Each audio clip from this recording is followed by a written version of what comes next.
Okay. Well, I'm cooking my food.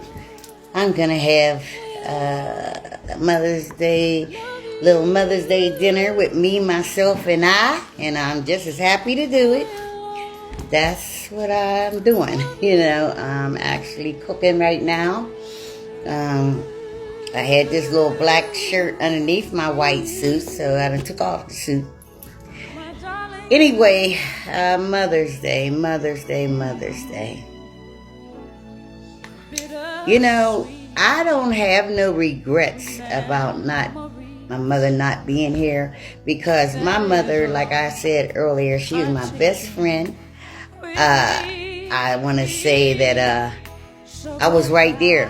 You know what I mean? I went as far as I could go with her because, I made sure that she never was alone. I moved her from up in her room downstairs when she began to decline. I had services coming there for my mother. I ran that just like a nursing home. That's what I done. I made charts for every worker. They had to chart work. We even at some point, I was doing such a good job, the agency gave me a fax machine, the fax their time sheets in. I know when my mother first started getting ill, someone called Allegheny County, what is it? The aging program. I was in Vegas at the time, and I called home, and my granddaughter Fendi was working at that time, because they all took turns. Everybody had a job.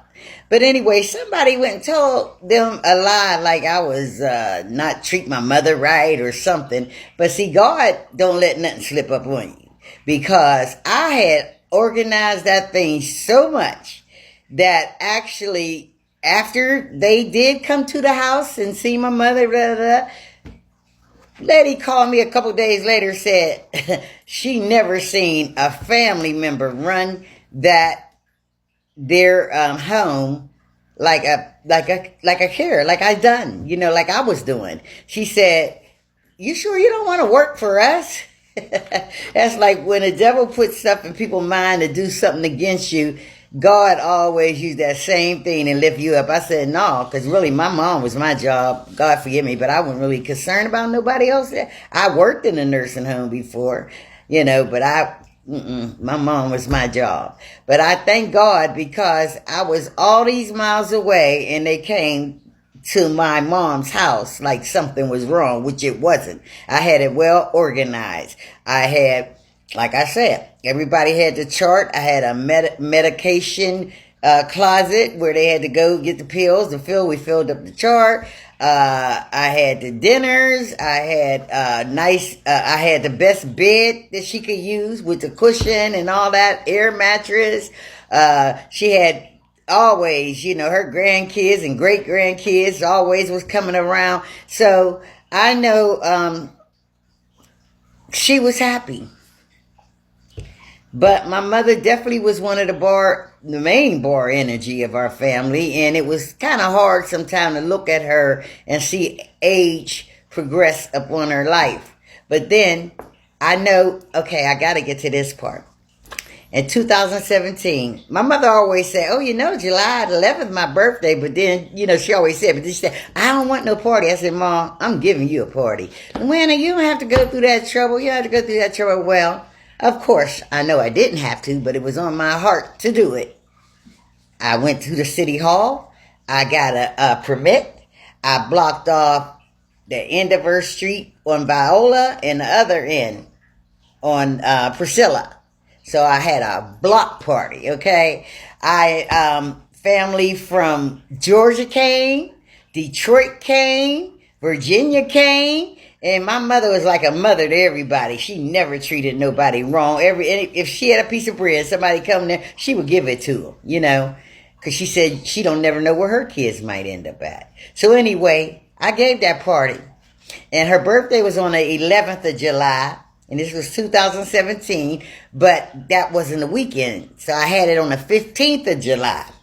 God got a way of timing things. So, hey, I had put up, the tents was put up, games for the kids, had entertainment. My mom, she always loved pink. She sat there in her pink jogging suit with her pink fingernail polish, and all that, and her pink turban on. And it was just a blessing. It was like she had a farewell party because exactly 2 months after that 96th birthday, what I gave her, 2 months later, God gave her wings. And I was so happy. I mean, people who she ain't seen in years came by, So the street was full, And like I said, so many people people from Detroit came. Looked like a parade when they came. All the cars came down the hill. People was like, who is that? Who is that? Oh, that's my nephews and nieces. And then my brother from Georgia, him and his family came. My family from Virginia came. And like I said, she was well known because she was like one of the mothers of 2nd Street, Miss Card. Well, she was sitting there and she soaked all of that love in. And then, exactly 2 months later, she got her wings. But I'm so glad my mother left in peace because everybody was telling me, oh, tell her she could go. Even the hospice lady said, I don't see how she holding on. Then a cousin from Virginia said, oh, Anna, she waiting on you, But I could not twist my lips to say that. It wasn't in my spirit to say that. But then here come the 14th day of September arrived. And I was off that day. We all took turns working, but I went in there. I went anyway, and I got there about 7:30ish. And when I got there, my mother was all contracted and laying on her left side. Well, my daughters was there at the foot of the bed, but I went around that side where my mother was facing, and I whispered to her. I said, Mom, I said, I love you. I said, Mom, you don't have to lay here and suffer. I said, Mom, you taught me everything I need to know. I said, I'll always love you. I said, Mom, you don't have to lay here and suffer. That's what I whispered. God know what I whispered. And evidently, my mother know what I whispered because it wasn't even daylight. It was about maybe 3:30 a.m. on the 17th. I got a call that her breath was getting shallow. When I got there, she was gone. But God got a perfect timing for every given thing that happened in our life. So I'm glad God gave me that moment. I didn't even have to be there that day, but I went. And that's what I said. He pushed it right out of my lips. I didn't go there to say it. But I like I said, I have no regrets. I have no regrets. I thank God I had my mother all through my life.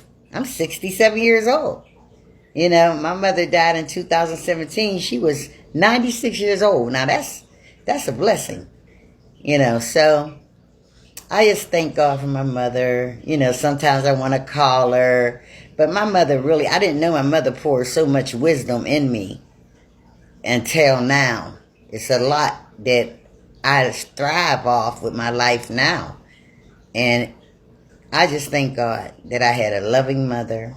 Her name was Miss Luella Coward. Maiden name was Jewelry. She was from DeRidder, Louisiana, and I believe she was born in Elko, Louisiana. And she was married to my father, Lewis Coward. And they both came up here to Pennsylvania in about 1943. And that's where they've been ever since. So made their home in Pennsylvania.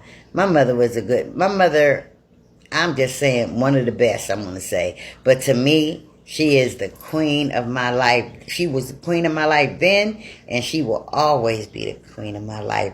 And also, it's just a blessing. She named me after her mother, so I'm honored about that. So I got one brother left now, and I love him too. I love him, love him, love him. We have got very close, and I thank God that I have a brother left in this world. But for my mother, she loved each one of us. She had 4 boys and 1 girl, and that would be me. So I'm going to say, if your mother is not here today, just say, hey, Mom, give her a heavenly, happy Mother's Day. And with that, I'm going to end it, and I'm getting ready to eat my Mother's Day dinner I'm preparing for myself. Ain't no shame in my game.